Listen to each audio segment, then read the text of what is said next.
terrible things happen. But I just would like some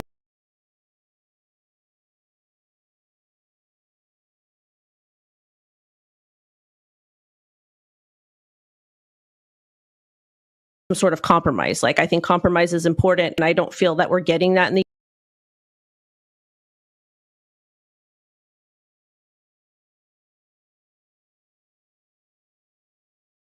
US. It's just more so they're just shutting everything down. They're not willing to listen to the people that not only put them into power, but that are also paying their salary. And I think that's a problem that's not just that's not just selected towards crypto, but it's on all different types of sectors. I feel like the United States government has just gotten too big. Egos are too high. We need to establish term limits and all those other things. And I would love to see a happy medium, but I just feel like we're not necessarily going to get it. But totally agree with that.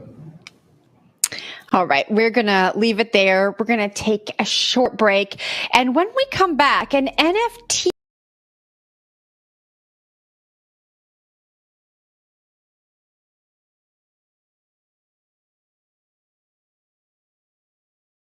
project is launching a film. Find out which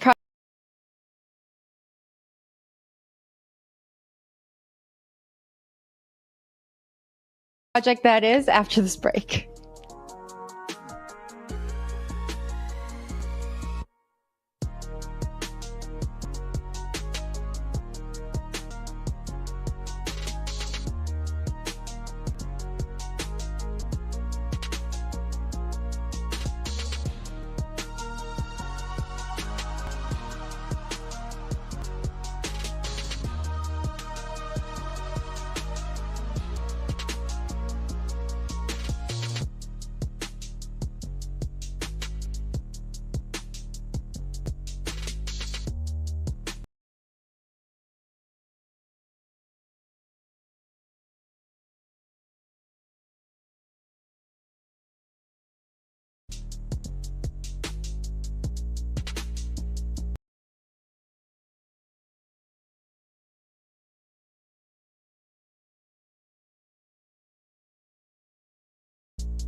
Hello and welcome back to The Hash.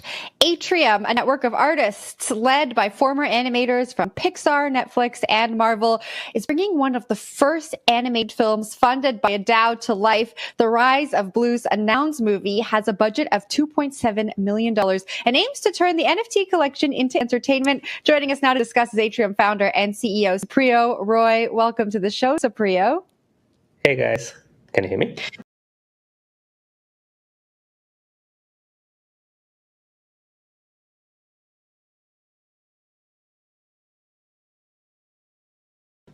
We can definitely hear you. This sounds like an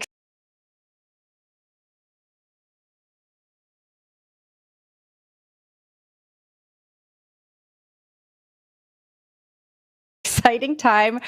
Tell us about how the DAO is involved in decision making for this, because I think about the movie making business and there are a lot of different parts, and adding a DAO to it sounds like it's going to make it even more complicated.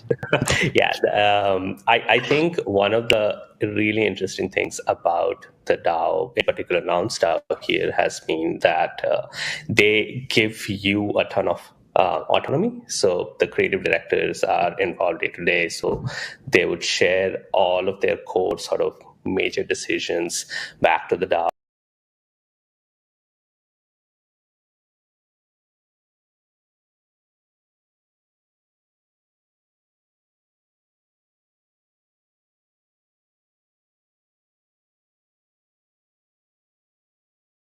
Back publicly, even into the forum discourse and things like that. And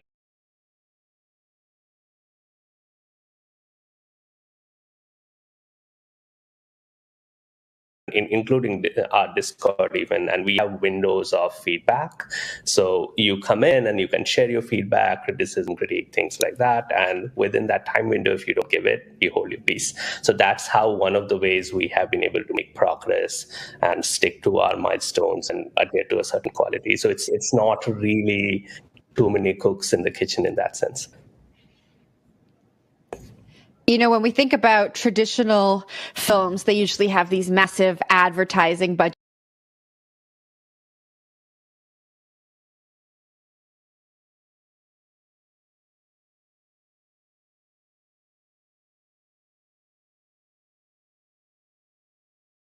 They have actors who we know, they have characters who we know.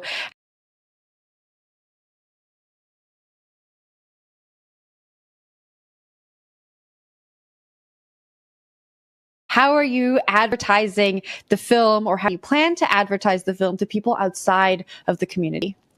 Yeah, absolutely. I think one of the really unique things going here is something which we call internally as a proof of audience, because you have the DAO, because you have multiple sub DAOs and really enthusiastic community who's getting behind it. You are not starting from scratch. So there is an organic word of mouth. People appreciate it. People being part of that production workflow makes the movie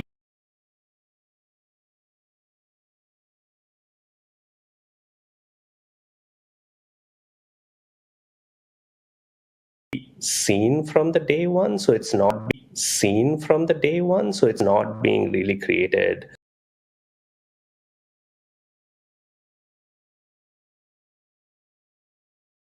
under wraps for 2 years and then coming out and you risk it whether it's a hit or flop. One of the things which we are looking at doing is, as we continue to go further down into the story, we would be exploring bringing more partners from traditional distributions and things like that to really go beyond our current core audience. And that's one of the things I think which is the beauty about the movie itself, is it's trying to do is tell a really, really good story based on the public domain. It's not about NFTs. It's not about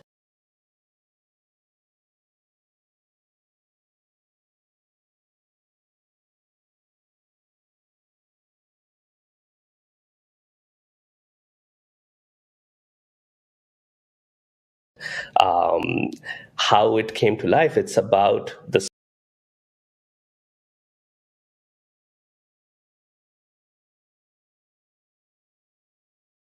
story itself, and if the story is good, people will care. So that's essentially the working thesis there.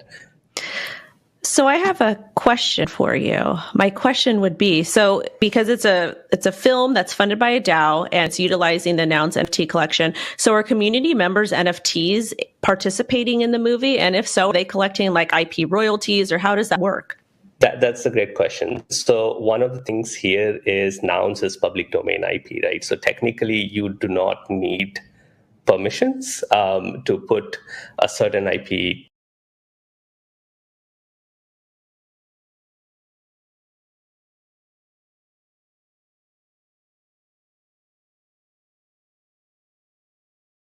piece from the Nouns ecosystem into it. One of the things which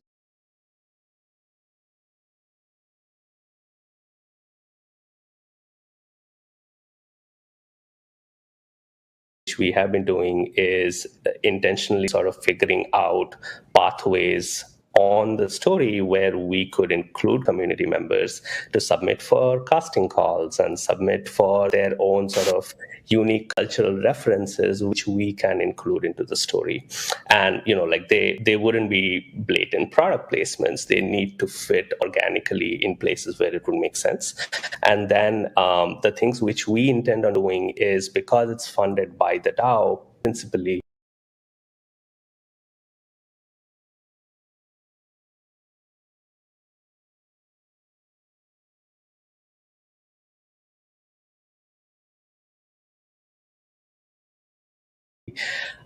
Atrium and Nouns together would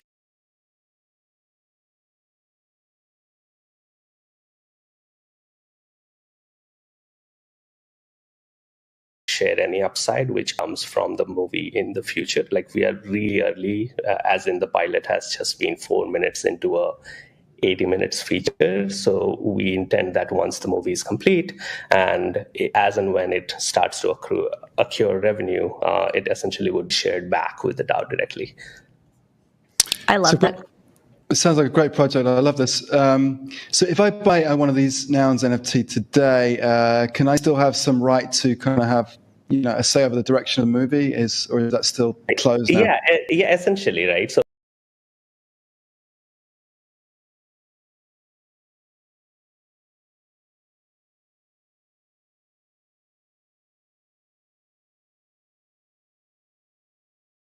I think one of the things there is Nouns, the way the core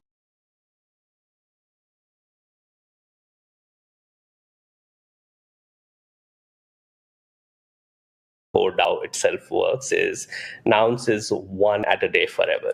Every single day you have one NFT going on an auction, and whichever the auction settling amount is, that goes back directly to the treasury, and your noun is one vote on how you spend the treasury, right? So the movie work stream is just one of the projects Nouns has actively voted on, and it continues to sponsor. And if you are particularly interested in influencing how the story is being told, yes, absolutely.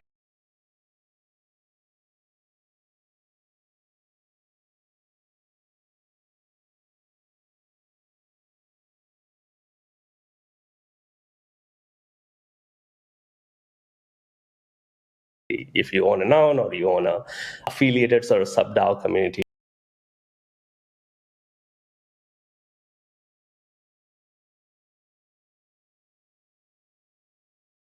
you can come in and join and actively participate in how we are working through concept stages and pre-production and things like that. If the movie makes money, are the DAO members going to share in that revenue? The DAO will, yes. So I think one of the things which we put out in Proposal 245, that was the kickoff of the movie, was that when the movie creates revenue for itself, we would do a split, whether it's a 50-50 split.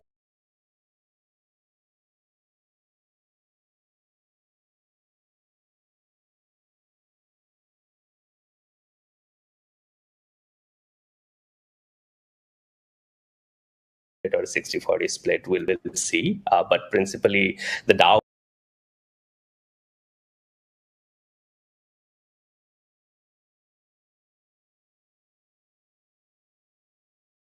here is acting as a production sort of financier, and they, if the film makes money, then that money gets back to the DAO. So the DAO has ability to recoup the cost. And then another thing which is really, really interesting is the movie crew is really agile and small, considered to a lot of larger animation productions.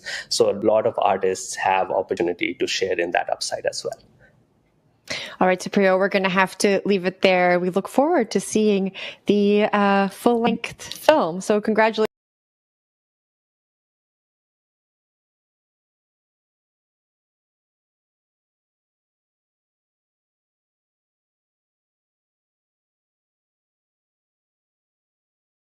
on that, and good luck on the rest. Thanks a lot. Thanks for having me.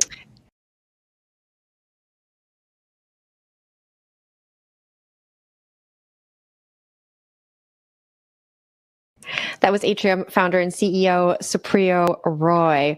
All right, we are going to stick on the NFT beat. Our last story is a follow-up on the Azuki NFT saga that unfolded last week. A group of Azuki NFT holders is voting on the return of 20,000 Ether a week after the Azuki project faced backlash over the Elementals NFT mint. Reasons given for the proposed refund ranged from disappointment with the collection to the teams blatantly scamming the purchasers of the NFTs.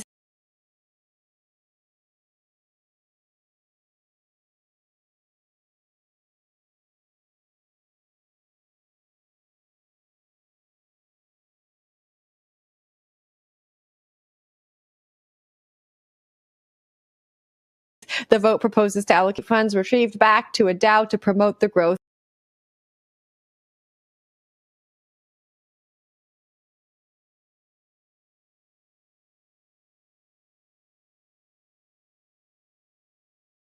of the community. Ben, I'm going to kick this one off to you. What do you make of this DAO vote to refund some of those people who feel like they were scammed? Well, I was off last week, so I missed some of the drama here, but it does seem like a scam to me, and thank God they're returning the money. Well, we don't know if they're returning the money yet, Ben. The vote has been proposed, but I don't think we've come to any kind of resolution. But Wendy, you had a big sigh there, so.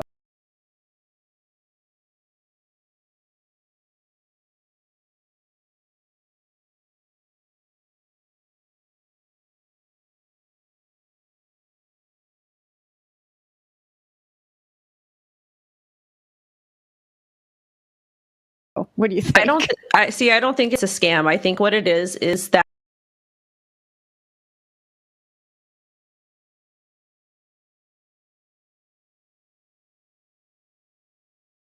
there's a lot of grifting in NFTs. People build their NFTs around the ideology of community, and that's fantastic. However, releasing multiple generative 10,000 AI collections or whatever these guys or people are doing is not how you build a community. But it's kind of been like the culture in NFTs for a long time. I personally think that NFTs were, created for people to have ownership, for people to own their in-game items, for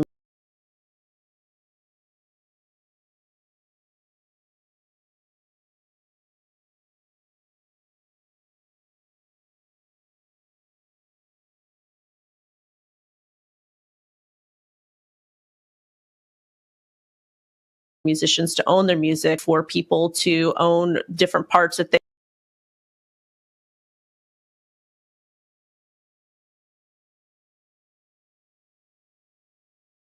participated in when it comes to films, et cetera, for writers. So again, these guys, they have a lot of money that they needed to pay for their community event that they had. We all know that parties are expensive. I don't think it's a scam. I think it's a disappointment. And I think that people should, kind of consider that NFTs are not, that it's still an investment. At the end of the day, you're putting your money into something. And if you're expecting a return, I'm not exactly sure what to tell you. So I don't know. I think it's pretty sad that they've kind of abused their community that way. But in the same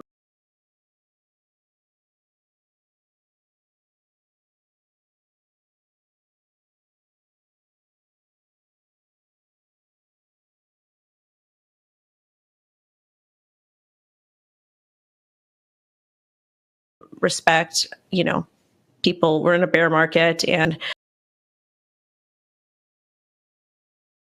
I'm not really seeing a lot of innovation from the current NFT projects out there right now.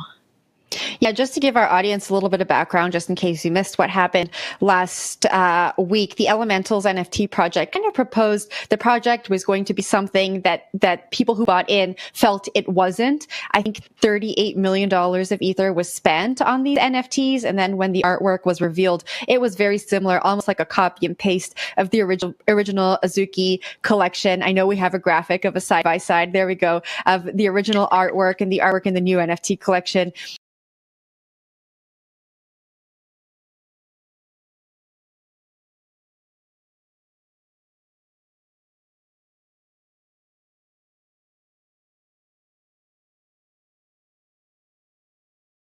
This drove the floor price down. People were really upset, saying this is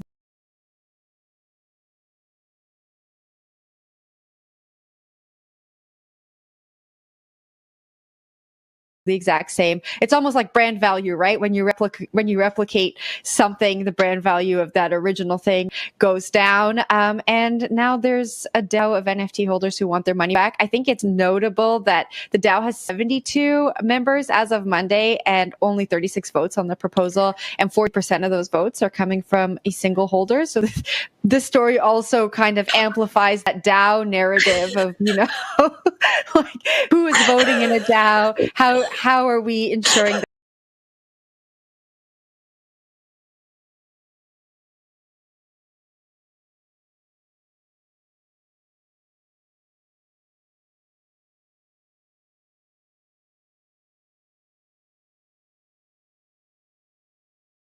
that this is actually the voice of many people and not just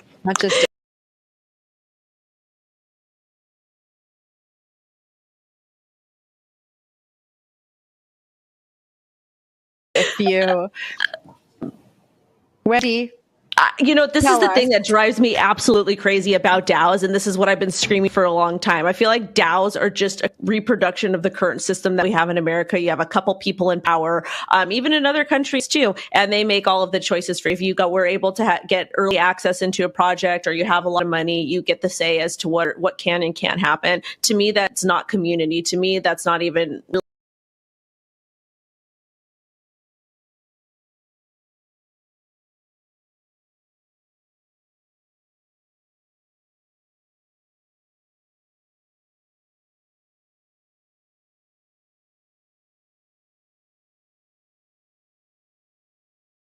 really what a DAO is supposed to be. So, but again, you guys, we're still in beta. I think that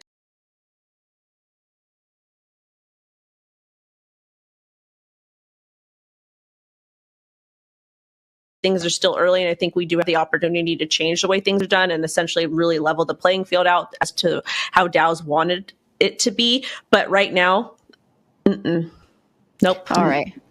Yeah. I agree with that. I think there's too many projects calling themselves DAOs and not really behaving like DAOs, or at least what we'd expect to be DAOs. We're going to leave it there. We'll see you everyone on Wednesday.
Good morning and welcome to First Mover, your first global look at today's action in Bitcoin, blockchain, and digital assets. I'm Jen Sanesi here with my co-host Lawrence Lewitton, content director at The Tie. Let's take a look at what's going on.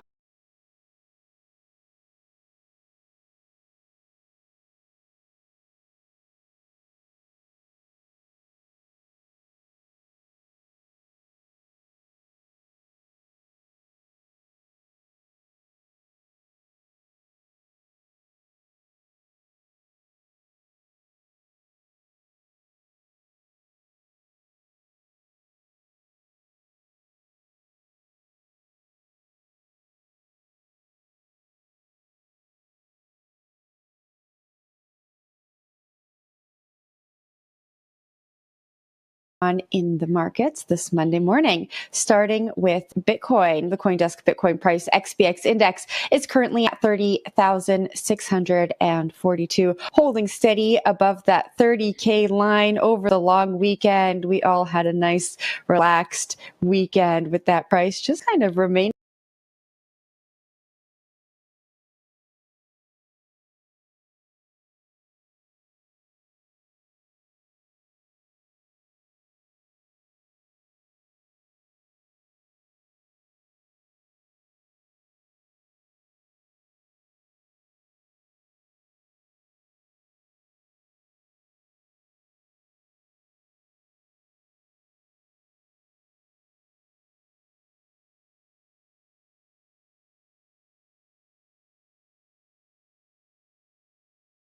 the same.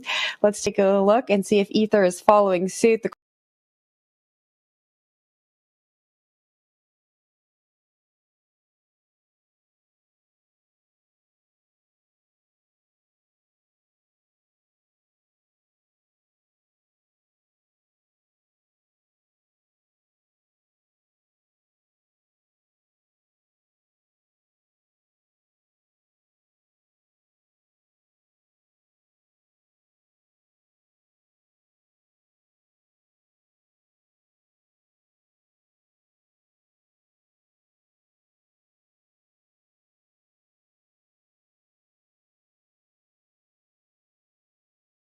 CoinDesk Ether price ETX index is up about 2 points.